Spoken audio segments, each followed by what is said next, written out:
Hello guys and welcome back to Makeup FOMO. Today we are doing a video that I actually haven't done in like a while on my channel, which I used to do literally like every week, and that is a foundation review, one of my favorite videos to film and to watch. Today's foundation that we're doing I actually got sent to me from Influencer, and it's the new Makeup Forever Matte Velvet Skin full coverage foundation. So I am so excited. I haven't even tried a foundation from Makeup Forever ever before, so I'm really excited to try this.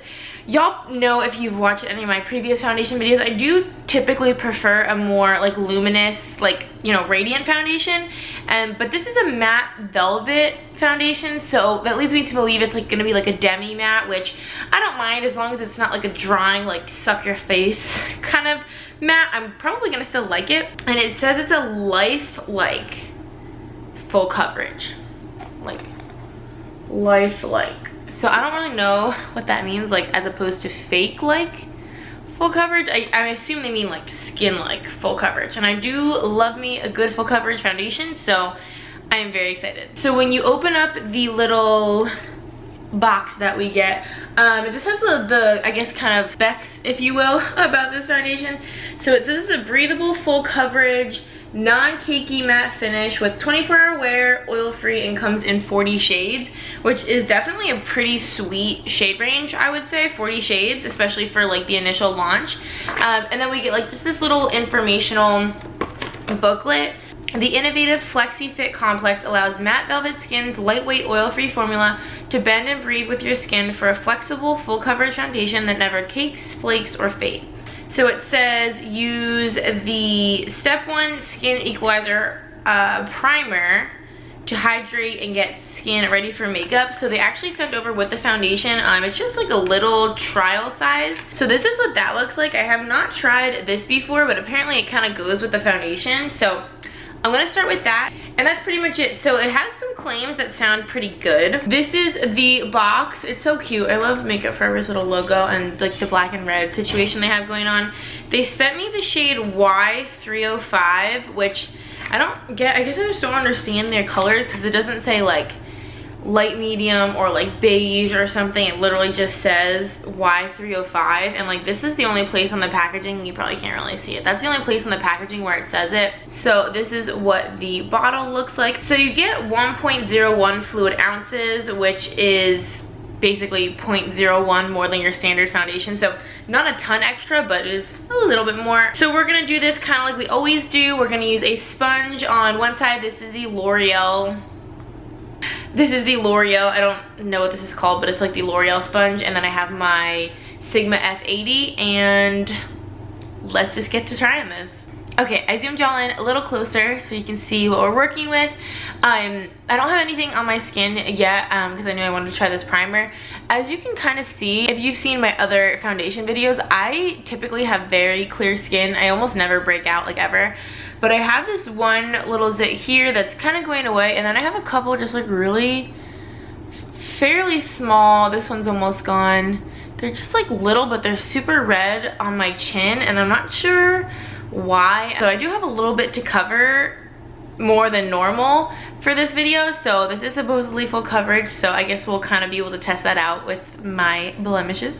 Okay, so I'm gonna take this Makeup Forever Step 1 Skin Equalizer Hydrating Primer, and this is a pretty like decent size little sample they gave us. It's pretty thin and watery. Ooh, wow, that doesn't feel how I expected to. I thought it was gonna be like a little bit creamier, but it's kind of like a serum like texture. Well, it does feel hydrating. It smells very clean. I really like how this smells, and it feels good. I do kind of feel like you have to use a lot to get it all over your face, because it's kind of like, you know, it's supposed to be hydrating, so you got to put it everywhere, as opposed to like a pore filler or something where you kind of concentrate it.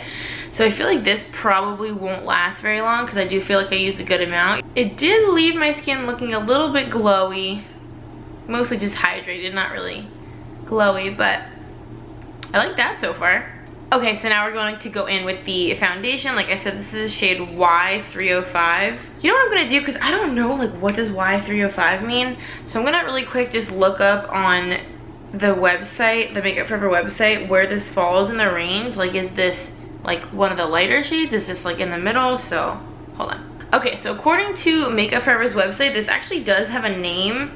They just don't put it on the box or the bottle, which is kind of strange, but apparently Y305 is soft beige, and the range goes in like increments of 5, starting at Y205. So I'm the 10th shade into the range out of 40.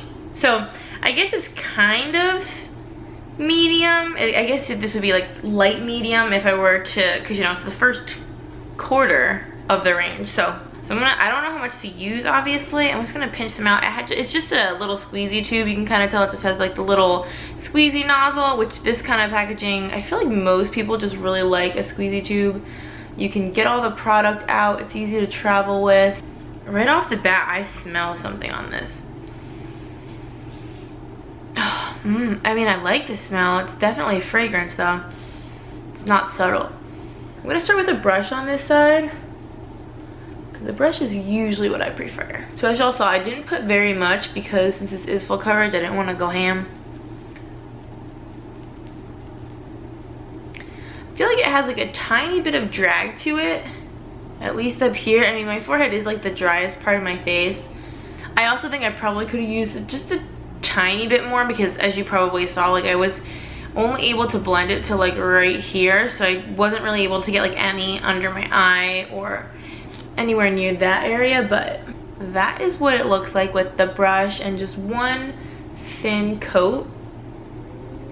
I definitely don't think that I would say, just based on this current situation, that this is full coverage at all. I mean, you can definitely see if you just look at me head on, like you can definitely see that my skin's evened out for sure, and it looks definitely just like a lot nicer, but you can definitely still see, you know, like some of my like freckles right along this area, and just a little bit of like some of my scarring right here. It's just a little bit peeking through. Nothing crazy. I mean, I would be more than happy with this coverage, but if they're claiming for it to be full coverage, I feel like it should be. And I wouldn't say this is, but I just might not have used enough. So I think we'll just continue on, and then I'll try to build it up again once we get like the full face done with one coat. I'm just gonna put a tiny bit more on like here and do the brush there. Okay, so I think we can tell a little bit more now that I actually tried to cover some of my red spots. That little zit that I had here, I mean, you can still see it, but it's definitely not as red as it was. And I have this little one down here that's the redness is still peeking through a little, but it's definitely concealed a lot more than it was before. Same with this one. So it's definitely covering the redness pretty well. Okay, so I'm gonna try to use the same exact amount on this side that we're putting the sponge on.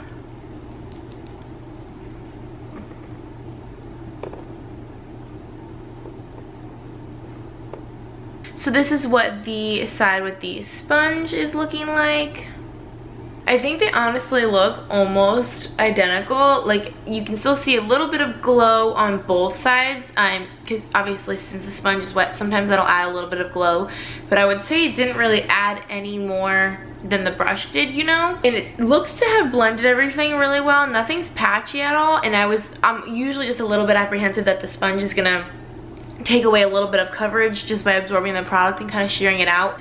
But it looks like the coverage, in my opinion, is basically the same with the sponge and the brush. I still just don't think this is full coverage either. I think, like, even y'all can tell, like, just some of my little freckles and stuff are still coming through. I don't put foundation on my nose, so disregard that. But I feel like over here you can definitely still see some stuff going on. I think I could maybe use like maybe a shade or two darker, maybe, but because I am pretty tan. Okay, so I think what I want to do now is just apply like a tiny bit more, just to kind of like the center of my face, like, and my chin and stuff, just where I have a little bit more to cover.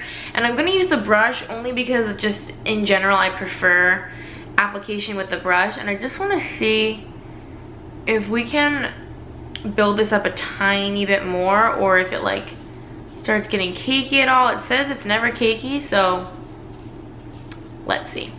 Y'all, I like how this smells. Like, I know a lot of people don't like foundation to have a smell at all, but it smells really good. So I'm not sure that like really did a ton more than it had done the first time around, you know? I'm like up close and personal here, but I think y'all can see like these little guys, I mean, they are like, they're still pretty red looking, and that's with 2 layers. And then even like in this area here where I added a little bit more just to see if it would cover any like freckles or anything, it didn't really do much more. I just think you can still totally see my skin through it. So I don't know, because this says it's a lifelike full coverage, so I don't know if they mean that it still looks like skin but it's full coverage, but I don't know if that makes sense, because if it's full coverage, you don't really want your skin showing through, I would assume. However, this is a perfect amount of coverage for me. Y'all know I don't really need full coverage, and I don't necessarily always want full coverage. I'm perfectly happy with like medium and sometimes even lighter coverage, typically like medium to full.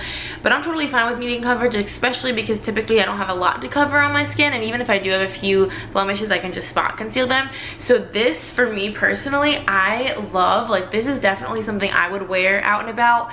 I think it's looking like a tiny bit dry on my chin. I don't know if y'all noticed when I was up close before. But it's mainly just around these spots where I have the blemishes. Other than that though, I don't think like it's that cakey dry where it's just like clinging onto your face and sucking the life out of your face. I think the fact that we used that primer definitely helped, and I wonder if that's why they like sent the primer with it, because I wonder if this would just be like super matte or super drying otherwise, and maybe that's why they recommend to use the hydrating primer with it, so that you avoid looking too matte or too dry. So, and I think the shade is great, and I think the coverage for me personally is really good. I'm super happy with it. I would just say if you're going into this thinking you're getting like Dermacol or like, you know, one of those super full coverage foundations, you're not. This is just not full coverage. So I'm just gonna hop off here and finish up the rest of my face, and then I'll see how everything blends, how my concealer and everything kind of goes on top of it, and then I'll come back and give y'all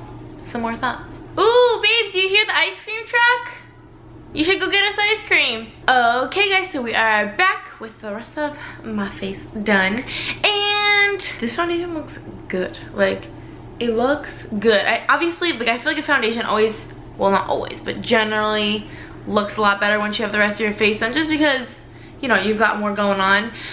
What I did is I did set it with my Rimmel Stay Matte powder, just because, as y'all know, if you've ever watched pretty much any video of mine, I have to set my face, or I have to set my foundation. I do feel like my chin is still a little bit like not as full coverage as I would prefer. Like, I think you can definitely see the redness of these few little blemishes sticking out, but I'm not really like self-conscious about my skin, and I don't really mind having those show through. I just like, they just are what they are. So I would go to work, I would go anywhere with my face looking like this. I don't mind at all. But otherwise, I think my skin looks really good. I obviously have a highlight on now, so that's not the foundation, that's my highlight. But I do feel like my skin looks very evened out. It's not patchy whatsoever. Like, I obviously blended blush, bronzer, highlight over top. I think it looks very smooth, and it looks healthy. I guess kind of skin like they were saying. Like, it doesn't look radiant, it doesn't look overly matte. I guess the whole like demi matte, or what did they call it, velvet matte. So I guess the whole velvet matte claim, I would agree with. It's definitely on the more matte side than a lot of foundations, but it's definitely not a super drying flat matte. I think this would probably be a foundation that would work for most people. I know probably more oily skin people would be the ones that would lean towards it, just because obviously if you have oilier skin, you're looking for something to kind of keep you matte. But I think even if you have normal to dry skin, which is what I would consider myself, and I would say that this works perfectly well for my skin type. So I like this foundation. I realized I didn't tell y'all how much this costs. It's $38. I just looked on Makeup Forever's website, and I'm pretty sure it's available at Sephora too. So for $38, do I think it's worth it? Yeah, I think it's worth it, especially if you know, prefer a little bit of higher end foundations. Is it like life-changing or like the best foundation that I've ever tried? I don't think so, but it's good enough, and I will 100% continue to wear it, and I will probably use it up. The shade is honestly so good for me right now that like I'm definitely just gonna keep wearing this probably all the time right now, especially since it matches me so well. Obviously in like the fall and winter this is not gonna match me quite as well, so I'll probably get a lot of use out of it over, you know, the rest of the warm months, and especially now that I live in the south, it's like warm and sunny here all the time. I'll probably be able to maintain my tan like well into the fall months. So yeah, that is my thoughts on this. I would definitely give it like an A. I think that it's awesome, and I would definitely recommend it to y'all. Give it a try. It's definitely something that I think would work for like majority of people. So one other thing I wanted to mention really quick is that it is not creasing anywhere, which is very, very, very impressive in my opinion. I've lately been getting like weird creasing kind of around my chin area, which is so weird, and I often get, you know, smile line creasing and stuff like that, but this is not creasing anywhere. That is one thing I want to mention that I think is definitely like a huge pro for this foundation. So that is everything for this video. I hope that you guys enjoyed. If you would like to subscribe, we would love to have you. We have so much fun here. Everything that I use that I talked about will be linked down below, along with a bunch of our coupon codes and things like that. So definitely check out the description box. If you don't usually check it out, definitely do it. There's good stuff going on down there. And until next time, I'll catch you guys in our next video. Bye guys.